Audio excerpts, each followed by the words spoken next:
हमारी पार्टी के senior leader और जनरल सेक्रेटरी महबूब बेग साहब, हमारी पार्टी के वाइस प्रेसिडेंट हमीद चौधरी साहब, हमारी पार्टी के जनरल सेक्रेटरी रीम साहब, एडिशनल जनरल सेक्रेटरी मलिक साहब, रशीद मलिक साहब, मनहास साहब, हमारे यहाँ स्टेट के secretary, district president, zone president, youth के वाइस प्रेसिडेंट और जितने भी यूथ के डिस्ट्रिक्ट प्रेसिडेंट्स और ख़ासकर हमारी आए हुए यहाँ लीडर हैं, बैठे हैं सामने भी, और यहाँ नौजवानों की मुझे काफ़ी तादाद नज़र आ रही है। हमारी बहनें, मेरे भाई, बुजुर्ग, सबको मेरी तरफ से आदाब। मुझे बड़ा अच्छा लग रहा है, मैं यहाँ देख रही हूँ कि नौजवानों की काफ़ी तादाद है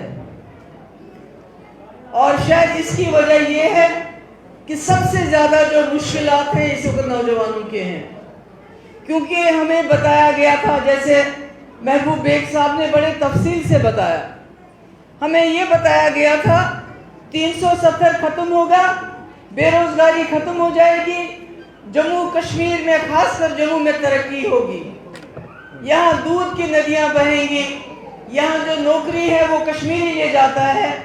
मगर आज हम देखते हैं जो हमारे पास रही सही नौकरियाँ हैं भी, उसमें हमें हिस्सा देना पड़ता है बाहर के स्टेट्स को।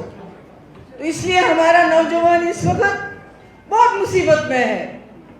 कभी वो नशा करता है, कभी वो शराब पीता है और कभी वो खुदकुशी भी करता है। ये चीज़ें हमारे यहाँ कभी नहीं थी। खुदकुशी जो हमारे यहाँ होती है, अब नौजवान हमारा खुदकुशी कर रहा है और बड़ी मुश्किलात हैं। हमारी बहनें बैठी हुई हैं, बिजली के बिल की क्या बात कीजिए, इनसे पूछे गैस सिलेंडर कितना महंगा हो गया,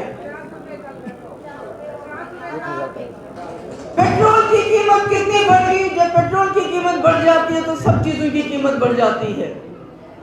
बीजेपी वाले किसानों से, उनको नहरों में पानी नहीं दे रहे हैं, उनको पंप चलाने के लिए बिजली नहीं दे रहे हैं, बल्कि उनके से सस्ते दाम चावल आटा लेके लोगों को दे रहे हैं। उसके अलावा कुछ भी नहीं करते ये लोग, कुछ भी नहीं। 5-5 किलो गेहूं दे दो, छुट्टी कर दो।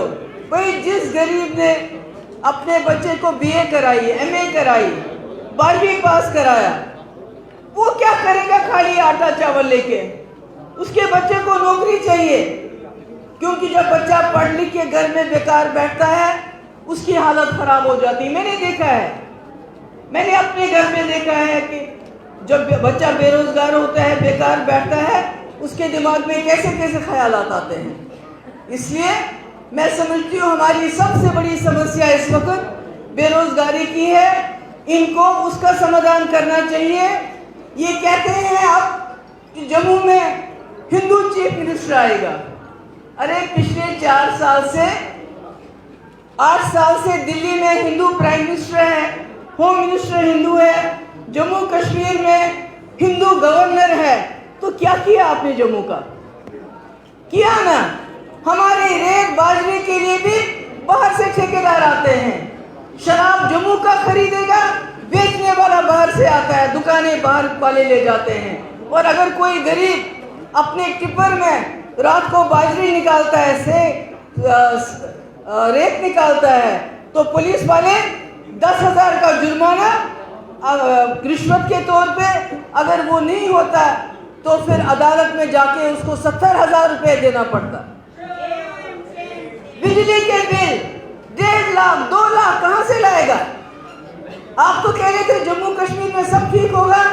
जब कोई बात करता है बीजेपी के खिलाफ, अगर कोई मुसलमान बात करता है तो कहते हैं पाकिस्तानी है, अगर कोई सरदार बात करता है तो कहते हैं खालिस्तानी है, और अगर कोई हिंदू बात करता है तो कहते हैं देशद्रोही है।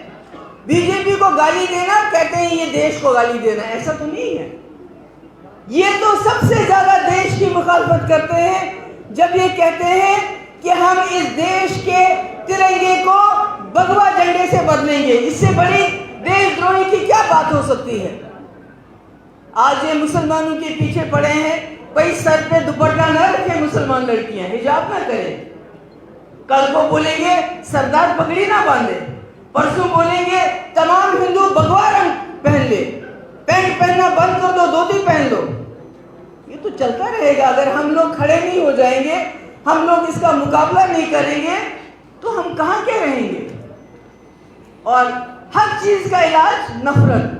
आज जैसे बेग साहब ने फरमाया, कोई फिल्म आई है, मैंने उस फिल्म को नहीं देखा, मैंने नहीं देखा, कश्मीर फाइल्स नहीं देखा, पर मैंने सुना उसमें बहुत खून खराबा है, बहुत तकलीफ दे मंजर है।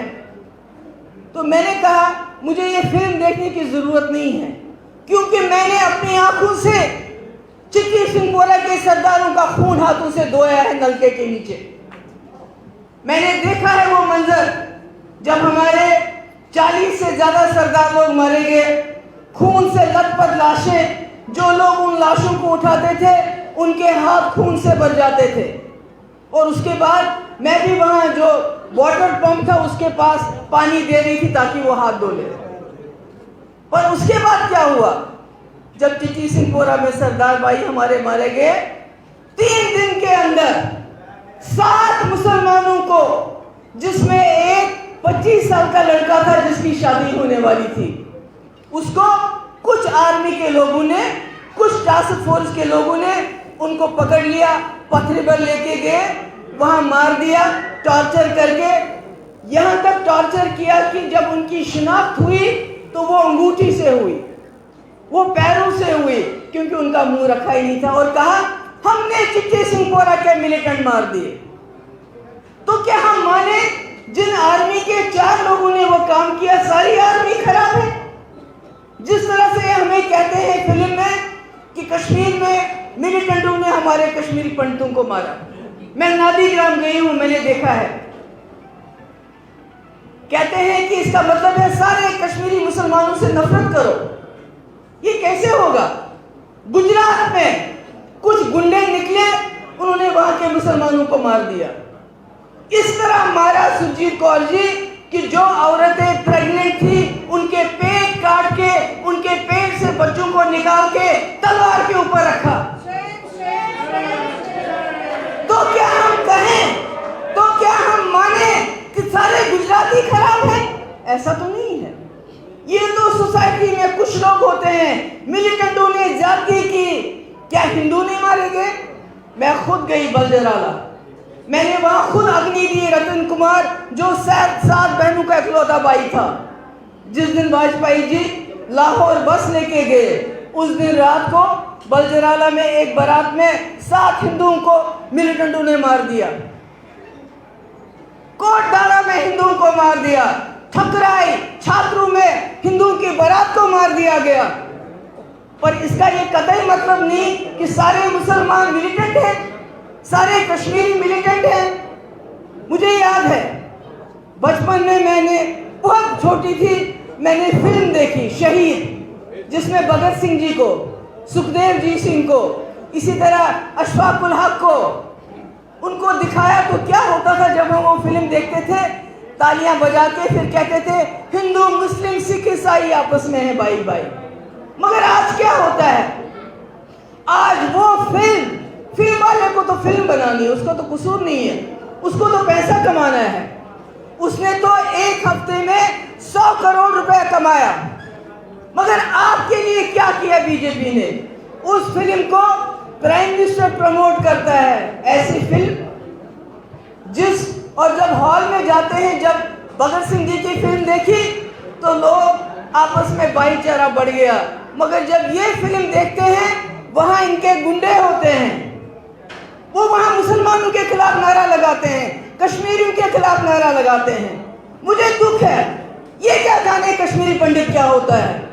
ये तो उनके दुख को हथियार बना के इस्तेमाल करना चाहते हैं, नफरत फैलाना चाहते हैं।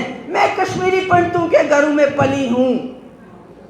मेरे बाप ने आरसपुरा से इलेक्शन लड़ा और जीता हिंदू इलाके में।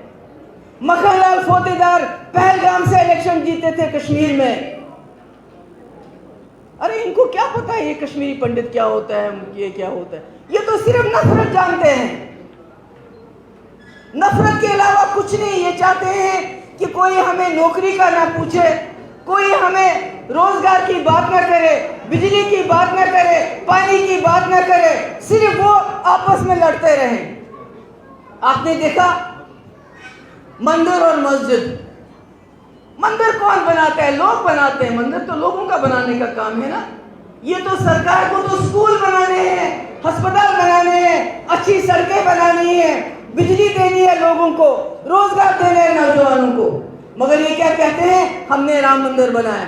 भैया आप कौन होते हो राम जी का मंदिर बनाने वाले?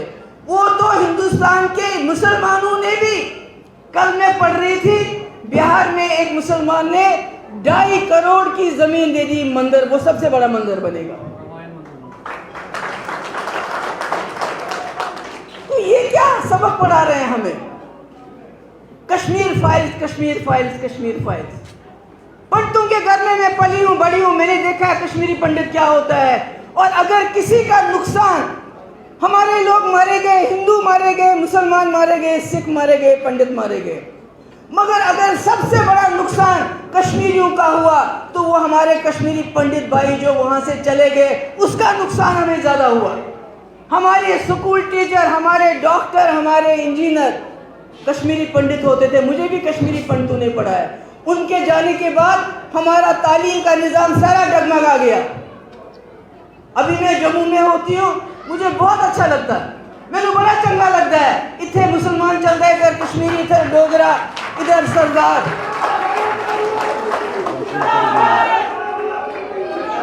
मगर कश्मीर में अब ऐसा नहीं होता है। कश्मीर में हम सिर्फ मुसलमान रह गए हैं। ये जम्मू कश्मीर एक गुलदस्ता है। मेरी आप सबसे गुजारिश है, मैं जम्मू के लोगों से गुजारिश करना चाहती हूँ, मजहब के नाम पे मत बटो, पीछे मत जाओ, आगे चलो। ये कभी बाबर की बात करते हैं, कभी औरंगजेब की बात करते हैं, कभी जिन्ना की बात करते हैं, कभी पाकिस्तान की बात करते हैं। अरे पाकिस्तान तो अगर हमारे हिंदुस्तान के मुसलमानों को जाना होता तो तब चले गए होते। अगर जम्मू कश्मीर को उस वक्त पाकिस्तान से जाने का मौका मिला, इन्होंने फैसला किया हम गांधी के हिंदुस्तान के साथ जाएंगे। हमें तो कोई पीछे से बंदूक लेके नहीं था, तो फिर क्यों आप इतनी नफरत डाल रहे हो जम्मू कश्मीर के लोगों के दिलों में? तो मैं आज सबकी बहुत शुक्रगुजार हूँ। आप आए, आपने दरबार सुनी। मैं यहाँ जो नौजवान है उनसे कहना चाहती हूँ, मेरे बच्चों, इस स्टेट को, इस रियासत को, जिसको खून से सींचा है सबने, इसको बर्बाद होने मत दो। इसको हिंदू मुसलमान में बंटने मत दो। इसको मजबूत करो और इनको बताओ कि हम एक हैं, हिंदू, मुस्लिम, सिख, ईसाई, हम सब एक हैं। ये कश्मीर फाइल्स की फिल्म जरूर देखो, मगर मुसलमानों से नफरत मत करो। बहुत बहुत शुक्रिया।